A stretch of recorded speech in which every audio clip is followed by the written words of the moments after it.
Hello दोस्तों, मेरा नाम अभिषेक है। मैं आप लोगों का स्वागत करता हूं अपने YouTube channel invest and grow up में। दोस्तों, आप सभी को पता है कि मेरा ये चैनल्स ईटीएफ्स के रिगार्डिंग चैनल्स है, जिस पे मैं ईटीएफ से रिलेटेड वीडियोस अपलोड करता रहता हूं। ईटीएफ्स में कैसे ट्रेड करते हैं, कैसे स्विंग ट्रेडिंग करते हैं, कैसे उसमें लॉन्ग टर्म इन्वेस्टमेंट करते हैं, कैसे पोर्टफोलियो क्रिएट करते हैं। साथ ही मैं उसमें समय समय पर अपना नया नया स्ट्रेटेजी भी शेयर करता रहता हूँ। स्ट्रेटेजी का मीनिंग ये है कि कैसे किस ईटीएफ में क्या स्ट्रेटेजी नया आता है, या जो भी मैं बनाता हूँ कि कैसे उसमें प्रॉफिट आप निकाल सकते हैं। इन सभी चीज़ों के बारे में अपने स्ट्रेटेजी में शेयर करता रहता हूँ। दोस्तों, जो भी मेरे नए व्यूअर्स जुड़ते हैं मुझसे, मैं उनसे हमेशा एक ही रिक्वेस्ट करता हूँ कि वे मेरे पुराने वीडियोस को जरूर एक बार विजिट करें। काफ़ी इन्फॉर्मेटिव वीडियोस हैं मेरे चैनल्स पे। आप जाएंगे मेरे चैनल्स पे तो आपको वो वीडियो सेक्शंस में दिखेंगे कि काफ़ी इन्फॉर्मेटिव सारे वीडियोस हैं। आप उनको देखें, उनसे काफ़ी जानकारी मिलेगी आपको। और उसके अलावा अगर कोई भी क्वेरी हो तो आप प्लीज़ बेझिझक कमेंट्स में क्वेरी करें, मैं उस पर आपको जवाब जरूर दूंगा, या नहीं तो उस पर मैं वीडियो बना के आपको जरूर समझाऊंगा। दोस्तों, तो चलिए दोस्तों, आज का टॉपिक शुरू करने से पहले आप लोगों से बस एक छोटा सा रिक्वेस्ट है, जो मैं हमेशा करता हूँ। बस आप लोगों को बस मुझे सहयोग करना है, मुझे सपोर्ट करना है। और मेरे चैनल सपोर्ट करने के लिए आप मेरे चैनल को सब्सक्राइब कीजिए। तो मेरे चैनल के जब भी सब्सक्राइब करें, मेरे चैनल के पास जो सब्सक्राइबर के पास जो बेल आइकन होता है, उसको बेल आइकन ऑल का ऑप्शन जरूर प्रेस कीजिए, ताकि जो भी मैं वीडियोस अपलोड करूं उसका नोटिफिकेशन आपको इमीडिएट मिले। चलिए दोस्तों, आज का हम लोग टॉपिक शुरू करते हैं। आज का जो मेरा टॉपिक है उस पर मैं पहले भी एक वीडियोस अपलोड कर चुका हूँ। ठीक है, वो टॉपिक क्या है? 200 डीएमए के नीचे कौन कौन से ईटीएफ ट्रेड हो रहे हैं। ठीक है, जो पहला मेरा वीडियो था वो आप लोग प्लीज देखिएगा उसे। 200 डीएमए के नीचे जो भी ईटीएफ ट्रेड कर रहे हैं, ये रहा। ये जो आप वीडियो यहाँ देख रहे होंगे, ये 200 डीएमए के बिलो जो ट्रेड करने वाले टॉप 3 ईटीएफ्स हैं। इसमें मैंने उसी ईटीएफ्स के बारे में बताया था जो सबसे ज्यादा गिरे हुए हैं। इस बात को समझिए कि इस वीडियोस में मैंने उसी ईटीएफ्स को लिया था। जैसे कि मान लेते हैं कि अगर 15 ईटीएफ 200 डीएमए के नीचे ट्रेड कर रहे हैं, तो उस 15 में जो सबसे ज्यादा गिरावट वाले टॉप 3 ईटीएफ थे, उसको मैंने इसमें लिया था। जो भी मेरे नए व्यूअर्स हैं जिन्हें नहीं पता है, वो प्लीज इस वीडियो को जरूर एक बार विजिट कर लीजिए। ठीक है, आपको इसमें काफी नॉलेज मिलेगा कि वो टॉप 3 ईटीएफ्स क्या थे। ठीक है, और बाकी उन 3 ईटीएफ्स के बाद जो नेक्स्ट 2 ईटीएफ्स और आते हैं, उनको मैंने सेलेक्ट किया जो कि अच्छे ईटीएफ्स हैं। ईटीएफ्स तो बहुत सारे गिरावट में है, लेकिन उसमें से हमें वही ईटीएफ्स ढूंढने हैं जिसमें अच्छा पोटेंसी है, अच्छा प्रॉफिट निकल सकता है, या उसका फ्यूचर प्रोस्पेक्टस भी अच्छा हो। तो इन सभी चीजों को रखते हुए मैंने 2 ईटीएफ्स और उसमें चूज किए हैं। ठीक है, जिसमें से कि पहला ईटीएफ है जिसपे मैं पहले भी शायद वीडियो बता चुका हूं, आप लोग देखिएगा मेरे वीडियो सेक्शन में जाके। जो नहीं देखे उनको मैं बता देता हूँ कि निफ्टी, ये एक स्ट्रेटेजी इंडाइसेस है, निफ्टी 200 मोमेंटम 30। ठीक है, बहुत लोग इसके बारे में क्वेश्चन भी करते थे कमेंट्स में, तो मैं बताऊंगा कि निफ्टी 200 मोमेंटम 30। ठीक है, तो हम लोग क्या करते हैं, एक बार ये एक एचडीएफसी का मैंने लिया है। एचडीएफसी मोमेंट करके आता है एक ईटीएफ जो निफ्टी 200 मोमेंटम 30 को रिप्लीकेट करता है, एचडीएफसी का। ठीक है, जिसको हम लोग, आप यहाँ देखेंगे, मैं इस चार्ट को थोड़ा सा बड़ा कर देता हूं, और आप यहां नाम देखेंगे कि एचडीएफसी मोमेंट करके है। ठीक है ना, तो इसका मैंने अभी क्या किया है, पहले हम लोग चार्ट एनालिसिस कर लेते, फिर मैं इसकी बारीकियों को और बताऊंगा। ठीक है, चलिए चार्ट हम लोग क्या देख रहे हैं कि आप ये जो चार्ट देख रहे हैं, ये 1 डे का एक चार्ट है। ठीक है, इसमें मैंने एक सपोर्ट लगा दिया, और ये जो लाइन देख रहे हैं ये 200 डीएमए का लाइन है। ठीक है, मैंने क्या कहा, अब आप लोग यहाँ एक बार इसको कैलकुलेट कर लेंगे कि इससे क्या होगा कि कैलकुलेशन से हमें बहुत स्ट्रेटेजी बनाने में सहायता मिलती है। ठीक है ना, कैलकुलेशन जब भी हम लोग तैयार कर लेते हैं, इससे हमें स्ट्रेटेजी बनाने में सहायता मिलता है। तो आप इसको एक बार देख लेंगे। अगर मैं कैलकुलेट करता हूं तो लगभग 17% के आसपास की इसमें गिरावट हुई थी। लेकिन अभी जो ये ट्रेड जहां कर रहा है, अगर हम इसको थोड़ा कम कर दें, वहां पे ले जाएं, तो लगभग इसमें 14% के आसपास का अभी डाउन ट्रेंड बचा हुआ है। ठीक है, और 17% का मैक्सिमम गिरावट हुआ था। ये ईटीएफ ज्यादा पुराना है नहीं। ठीक है, ये जो ईटीएफ है ज्यादा पुराना नहीं है, इसलिए पीछे का उतना चार्ट आपको अवेलेबल नहीं मिलेगा। ठीक है ना, अगर हम लोग पीछे चलते हैं तो पीछे का उतना अवेलेबल चार्ट नहीं मिलेगा। लेकिन जब आप इसका एनालिसिस करिएगा तो इसमें मैक्सिमम गिरावट 20% के आसपास की है। ठीक है, तो इसके लिए, क्योंकि एक तो पहली बात है कि निफ्टी 200 मोमेंटम 30 में क्या है, पहले इसको समझिए कि इंडाइसेस, स्ट्रेटेजी इंडाइसेस क्या कहता है, ठीक है ना। तो हम लोग क्या करेंगे, एक बार मैं आपको इसके फैक्ट शीट को दिखाता हूं, तो आप समझेंगे कि बहुत जो पुराने हैं उन्हें तो पता ही होगा कि निफ्टी 200 मोमेंटम 30 क्या है, जो पुराने उन्हें पता होगा। मैं जो नए इन्वेस्टर्स हैं, देखिए कोई भी बात को जब भी बताइए तो पूरा बताना चाहिए, क्योंकि ताकि उनको अच्छी तरह से समझ में आए। तो चलिए देखिए, स्ट्रेटेजी इंडाइसेस में अगर हम लोग चलते हैं तो आपको यहाँ दिखेगा निफ्टी 200 मोमेंटम 30, ये रहा निफ्टी 200, आपको यहां दिख रहा होगा निफ्टी 200 मोमेंटम 30, ठीक है ना। हम लोग एक बार इसके फैक्ट शीट को ओपन करके देख लेते हैं कि फैक्ट शीट क्या कहता है, ताकि आप समझ, देखिए आप इसको पढ़ेंगे तो आप समझ जाएंगे कि Nifty 200 momentum 30 index which aims to track the performance of the top 30 company within the Nifty 200 selected based on their normalised momentum score. मतलब जो सबसे ज्यादा जिसका मोमेंटम स्कोर अच्छा रहता है 200 कंपनी में, निफ्टी टॉप 200 कंपनी जो है, जैसे होता है ना हम लोग निफ्टी 50 कहते हैं, निफ्टी नेक्स्ट 50 कहते हैं, ठीक है ना। उसी तरह जो निफ्टी का टोटल 200 जो टॉप की कंपनियां, उसमें जो सबसे ज्यादा मोमेंटम वाली 30 कंपनियां हैं, जिसको ये लोग अपने स्कोर बेसिस होता है जिसपे ये लोग सेलेक्ट करते हैं 6 month and 12 month price return basis पे, और भी बहुत सारा इन लोगों का क्राइटेरिया है इसको सेलेक्ट करने का, तो वो आ जाते हैं इसके अंदर, ठीक है। आप इसको तो समझ गए कि इसमें आता क्या क्या चीज है, क्योंकि कई लोग जो नए होंगे जिनको पहली बार इसके बारे में नाम सुन रहे होंगे, तो उन्हीं के लिए मैं बता रहा हूं, ठीक है। क्योंकि बहुत सारे नए इन्वेस्टर्स होते हैं जो जुड़ते हैं जिन्हें नहीं पता है, ठीक है। अब हम लोग क्या करते हैं, इसका एक बार आपको दिखा देते हैं कि इसके अंदर कौन कौन से सेक्टर आते हैं, पहले वो देख लीजिए। आईटी, कंज्यूमर सर्विस और ये सारे सेक्टर्स के नाम है, ठीक है ना, उनका वेटेज परसेंटेज है। तो मैं एक चीज आपको और भी बता देना चाहता हूं इसमें कि प्रीवियस जब आप देखेंगे इसका फैक्ट शीट, तो उसमें बहुत सारे सेक्टर्स में चेंज आए हैं जो पहले नहीं था, और बहुत सारा इसमें ऐड किया गया है, ठीक है ना। और अगर था भी पहले तो बहुत कम वेटेज के साथ था। कौन कौन सा कम वेटेज के साथ था वो मैं आपको एक यहाँ पे जानकारी दे देता हूँ, ठीक है ना। कुछ कुछ इसमें है कि जो जिसमें वेटेज को बढ़ाया, इंक्रीज किया गया। एक तो मैंने कल ही एक वीडियोस बनाया था आईटी पे, क्यों बनाया था वो आप समझ जाएंगे इस फैक्ट शीट से भी। ये आईटी है, इसमें बढ़ाया गया है, और ये दो, क्योंकि देखिए हेल्थ केयर और आईटी पे इसमें ज्यादा वेटेज दिया गया है। और मैंने कल आईटी का एक वीडियो भी अपलोड किया था जिसमें मैंने कहा था कि इसमें चांसेस, मतलब मैं ज्यादा बोलूंगा नहीं, अब आप समझ गए होंगे कि मैंने क्यों कल बताया। कल का वो वीडियोज आप लोग जरूर देखिए जो नहीं देखे हैं, ठीक है। अब बाकी एक मैं और वीडियोज लाऊंगा pharma and health care sector पे, ठीक है, क्योंकि उसमें भी अभी कुछ चांसेस हैं, बन रहे हैं, तो वो मैं आपको समझाऊंगा उसमें, ठीक है। फिलहाल हम लोग अपने टॉपिक पे चलते हैं। तो ये मैंने एक समरी दिखा दिया। साथ ही अगर कोई इसमें अगर स्टॉक देखना चाहते हैं तो आप लोग इसमें देख सकते हैं जो टॉप 10 स्टॉक्स हैं, Sun Pharma, Zomato, Mahindra Mahindra, HCL technology और बाकी सारे नाम है यहाँ पे देख सकते हैं आप, ठीक है। तो इसमें भी आप देखेंगे तो आपको टॉप 10 में कम से कम 1 और 2 कंपनी जो फार्मा से रिलेटेड है, और बाकी टेक से रिलेटेड 1, 2, 3, 4 कंपनियां ऐसी हैं जो टेक से रिलेटेड, यानी कि ये टॉप 10 में सबसे ज्यादा वेटेज किनका है आप तो देख ही लिए, आईटी का है, उसके बाद कंज्यूमर सर्विसेज है और हेल्थ केयर है। इन तीनों पर ज्यादा जोर दिया गया, जिसमें से कि आपको मैंने बताया कि आईएलटी, कंज्यूमर, इन तीनों में पहले वेटेज बहुत ही कम था, सिंगल डिजिट में वेटेज था, और अभी देखिए वेटेज को कहाँ किया गया। खैर मैं इन बात पे ज्यादा नहीं जोर दूंगा अभी, क्योंकि हम लोग फिलहाल अपने टॉपिक पे चलते हैं, नहीं तो वीडियो लंबा हो जाएगा। ये मैं सिर्फ आपको जो भी नए इन्वेस्टर्स हैं उनको बताने के लिए फैक्ट शीट दिखा रहा था, ठीक है। तो हम लोग क्या करते हैं, एक बार इसके चार्ट को एनालिसिस कर लेते हैं। चार्ट को तो आपने देख ही लिया कि चार्ट में कहां पे सपोर्ट बन रहा है। चलिए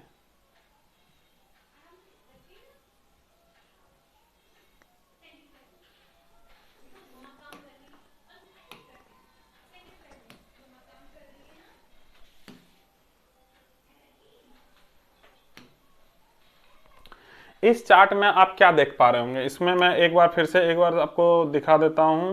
इसमें मैं एक बार 200 MA फिर से लगा देता हूं, ठीक है।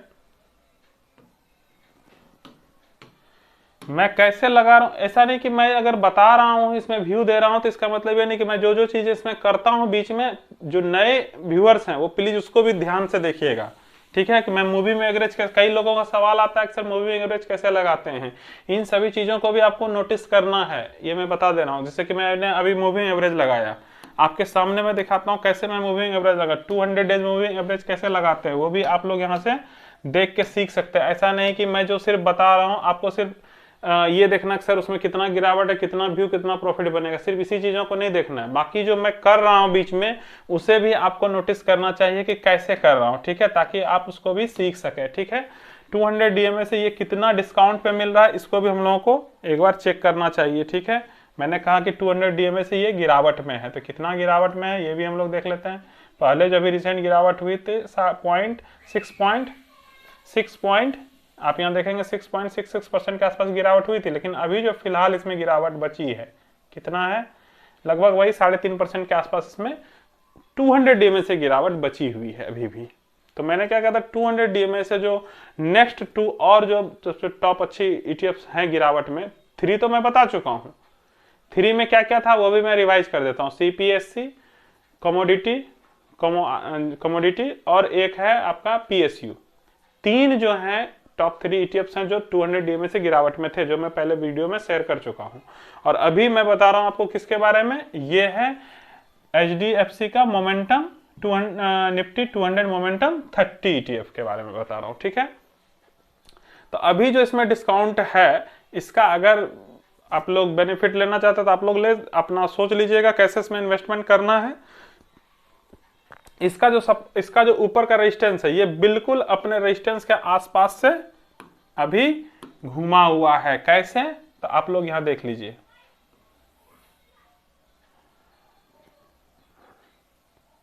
ये देख रहे होंगे आप, ये जो लाइन देख रहे हैं यहां से ये बिल्कुल अपने रेजिस्टेंस के आसपास आके आप इस लाइन को देख लीजिए, ये बिल्कुल अपने रेजिस्टेंस के आसपास से मूव किया हुआ है, यानी कि वहां से लौट रहा है, नीचे लौटा हुआ है। लेकिन ऐसा नहीं है कि ये, आप इसका चार्ट को मैं बड़ा कर देता हूं, अब आपको क्लियर विजिबल हो रहा होगा। ठीक है ना, तो इसका मतलब ये नहीं कि अभी ऊपर जाने की कोशिश है, क्योंकि जो लास्ट डे ट्रेडिंग हुआ है उस दिन मार्केट में गिरावट थी। ठीक है, इस कारण से अगर जैसे ही ये इसके ऊपर निकलता है, ठीक है, तो ये कहां तक जाने की कोशिश करेगा, पहला टारगेट होगा इसका 200 के पास। अब मैं इसमें और क्या बताने वाला हूं इसको जरा गौर से समझिएगा। ठीक है, वीडियो थोड़ा आप लोगों को बोरिंग लग रहा होगा, लेकिन बोरिंग चीजों में बहुत कुछ सीखने को मिलता है, आप बिल्कुल इसको ध्यान से देखिएगा। अभी ये ट्रेड कहां कर रहा है, 33.66 के आसपास के। मैं क्या बताने वाला हूं वो समझिएगा, 34.91, क्योंकि जो चीज मैं बता रहा हूं कई चैनल्स पे इसी को पेड में सेल किया जाता है, ये मैं क्लियर कर देता हूं आपको। कई चैनल्स इसी चीज को पेड में सेल करते हैं, क्या कह के, ये एक शॉर्ट स्विंग लेवल है। ठीक है, लेवल्स बताते हैं, पेड करके लेवल्स बताते हैं। ठीक है, लेकिन मेरा ऐसा कोई मानना नहीं है, मैं सबों को सिखाने के लिए बैठा हूं, बस मैं सिखा रहा हूं। आप लोगों का अगर चैनल सब्सक्राइब करते हैं, चैनल को सपोर्ट करते हैं, यही मेरे लिए बहुत है। ठीक है, तो मैं कल भी वीडियो में एक बताया था, ठीक है, कल भी मैंने एक वीडियो में दिया था, इस बात को बताया था, किसमें, ऑटोबीज में। ठीक है, तो जो भी भाई ऑटोबीज का वीडियोस नहीं देखे हैं वो प्लीज मेरे चैनल पर ऑटोबीज को देख लीजिएगा, उसमें क्या लेवल्स बन रहे हैं उसको जरा सा ध्यान में रखिएगा। और जो मैं ये बताने चाह रहा हूं इसको भी देखिए ध्यान से, इसमें जो लेवल्स है जब ये इसके ऊपर सस्टेन कर जाएगा, इसके ऊपर मतलब क्या लेवल है, 34 का लेवल है। 34 के ऊपर जो ही ये सस्टेन करता है, ऊपर सस्टेन करना चाहिए। मैं ये नहीं कह रहा हूं कि ये मंडे को मार्केट ओपन होगा चला जाएगा, नहीं, अगर ये इसके ऊपर सस्टेन कर जाता है, एक कैंडल यहाँ पे, एक कैंडल अगर इसके द्वारा यहाँ पे फॉर्म किया जाता है सस्टेन होने का, जो भाई नहीं जान रहे उसको समझिएगा, अगर ये यहाँ पे सस्टेन होने का कैंडल फॉर्म करता है तो आपका ये अपना, आप सोच लीजिएगा, मैं ज्यादा बोल नहीं सकता हूँ। ठीक है, तो वो जो 200 डीएमए आप देख रहे हैं वहां तक के लिए आप अपना वेट कर सकते हैं। बाकी और उसका जो नेक्स्ट ये जो रेजिस्टेंस बनेगा 200 डीएमए के आसपास का ये रेजिस्टेंस रहेगा, ये मैं इसे खींच दे रहा हूं, अगर थोड़ा टेढ़ा हो गया लेकिन बस आप लोग इसको देखिएगा कि इसी के आसपास पहले 200 डीएमए का अपना एक इसका जाने का एक रास्ता क्लियर हो जाएगा। अगर ये यहाँ पे रुकता है तो कहाँ पे, 34 के ऊपर, ये ध्यान रखिएगा मेरा जो मैं बता रहा हूँ, 34 के ऊपर अगर रुकता सस्टेन करता है तो 200 डीएमए तक जाने की कोशिश करेगा। उसके बाद उसके बाद आप कहेंगे और कहाँ तक जा सकता है, तो उसके बाद जो नेक्स्ट होगा इसका मूव, नेक्स्ट मूव आप देख लीजिए। नेक्स्ट मूव क्या होगा, जो ये वाला कैंडल है, इसको मैं लाइन खींच देता हूं ताकि आप लोगों को क्लियर समझ में आ जाए।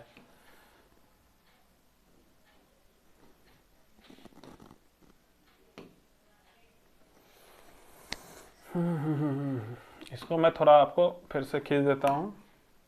चलिए, ये वाला लाइन,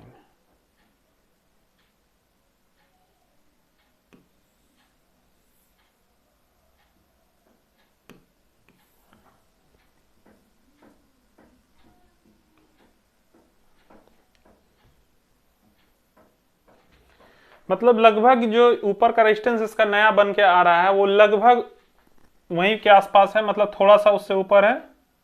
अगर मैं इसको थोड़ा सा ऊपर कर दूं तो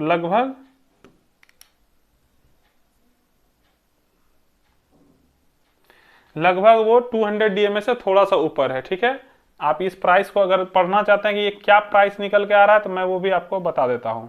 ये जो प्राइस निकल के आ रहा है, ये निकल के आ रहा है 35.10 का, मतलब 35 के आसपास का ऊपर का रेजिस्टेंस बनता है। लेकिन जो 200 डीएमए है वो कहां पर है, अगर हम लोग 200 डीएमए की बात करते हैं, वो लगभग है 34.91, मतलब लगभग आस पास मानिए वो रेजिस्टेंस है।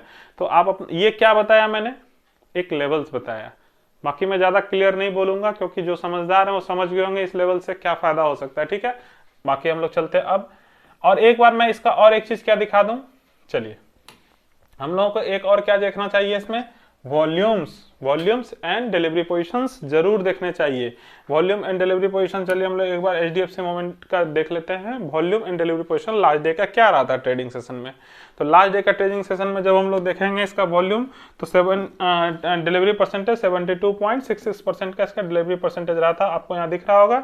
साथ ही साथ हम लोग अब इसके चलेंगे वॉल्यूम पे।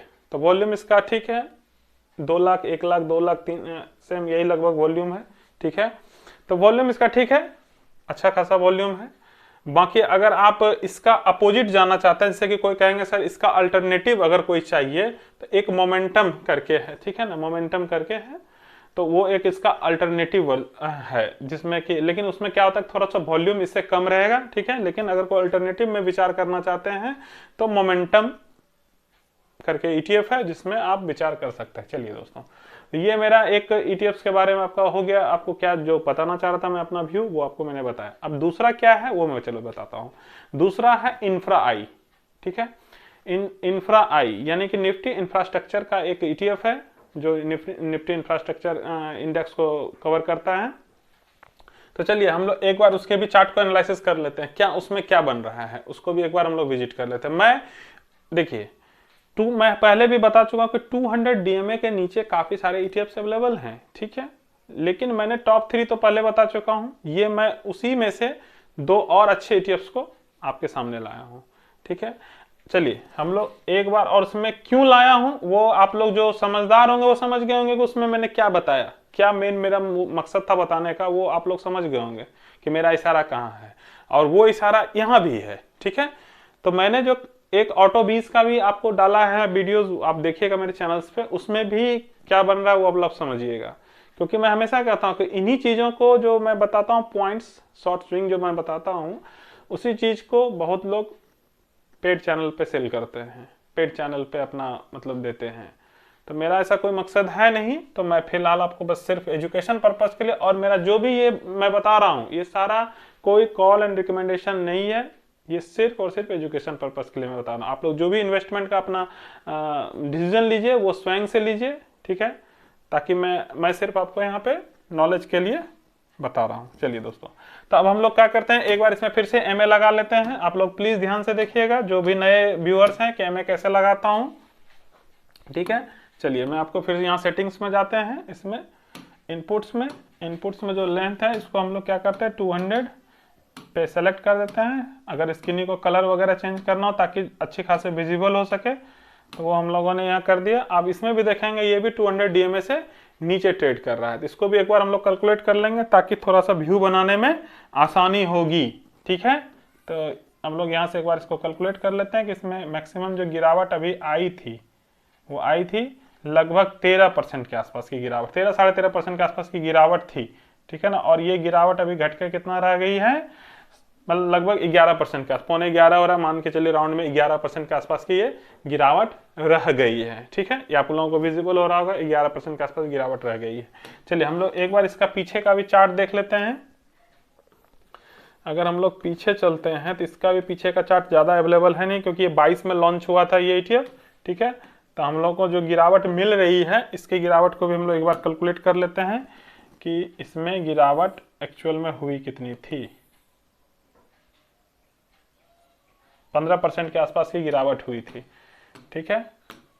इंफ्रा है, लेकिन ये सेक्टर है, थोड़ा सा मैं हमेशा कहता हूं कि इसका चार्ट भले ही अवेलेबल नहीं है हमारे पास, लेकिन सेक्टोरियल इंडाइसेस है, तो हमेशा कोशिश करना कि इसमें कोशिश कीजिए कि 5% 6% के आसपास की गिरावट हो, तभी सब में इन्वेस्टमेंट करने का स्ट्रेटजी अपना रखिएगा। मैं पहले भी कह देता हूं कि जो मैंने मोमेंटम भी बताया उसमें भी 5% रखिएगा, इंफ्रा भी।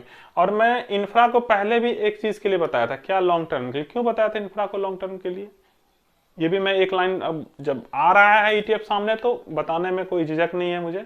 इंफ्रा को इसलिए मैंने लॉन्ग टर्म में कहा था कि अपनी कंट्री का क्या है, इंफ्रास्ट्रक्चर हमेशा कभी भी कोई भी गवर्नमेंट आती है ज्यादातर किस पे जोर देती है, इंफ्रास्ट्रक्चर पे जोर देती है, क्योंकि अगर देश को डेवलप करना तो इंफ्रास्ट्रक्चर पे डेवलपमेंट होगा। तो हमेशा देखिएगा जब भी कोई बजट वगैरह कुछ भी आता है तो हमेशा किस पे जोर दिया जाता है, इंफ्रास्ट्रक्चर पे जोर दिया जाता है। तो इंफ्रास्ट्रक्चर पे हमेशा जोर रहता है। और ये सब ये ETF है, कुछ ETFs मैंने बताया है पहले भी कि एमओ निफ्टी 500 है, इंफ्रा है, कंज्यूम है, ये 3 ऐसे ETFs हैं जो लॉन्ग टर्म के लिए आदमी होल्ड कर सकता है, ठीक है। चलिए तो हम लोग क्या करते हैं, अपने टॉपिक पे आते हैं। तो आप देख लिए कि इसमें गिरावट 200 DMA से कितनी है, इसको भी हम लोग एक बार कैलकुलेट कर लेते हैं। इससे क्या होगा कि भाई गिरावट बची कितनी है, इसमें लगभग 3% के आसपास की गिरावट बची हुई है अभी भी। तो आप इसमें भी अपना 500, लेकिन अब इसमें भी कैसे बनाएंगे, लिखिए यही है कि अगर मान लीजिए कि ये ट्रेड कर रहा है अभी 88.30 के आसपास, ठीक है। 200 DMA के पास जाने के लिए इसको कितना मोमेंट करना होगा, और लगभग 90.90, मतलब कि मानिए 90.91 मानते हैं, मैं राउंड में, चलिए मैं याद रखने के लिए 91 मानता हूँ कि 91 के आसपास मेरा 200 DMA है। तो यानी कि इसका अगर रिसेंट अगर कोई ऊपर रेजिस्टेंस है भी, तो वो मेरे ख्याल से अभी फिलहाल अगर हम लोग इस रेजिस्टेंस इसको कैलकुलेट करेंगे तो ये बिल्कुल अपने रेजिस्टेंस के पास ही अभी खड़ा है।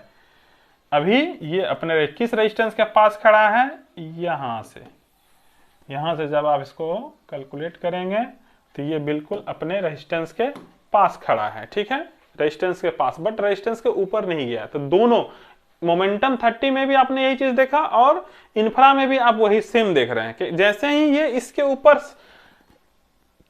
किसी को शॉर्ट स्विंग के लिए जाना है तो वो उसके लिए मैं समझा दे रहा हूं इसमें कि क्या करना चाहिए हमें, कि जब तक वो इस लेवल के ऊपर जाके सस्टेन कर गया तो फिर अगला लेवल क्या होगा बताने की जरूरत नहीं है। अब आप लोग मेरा इशारा समझ गए होंगे।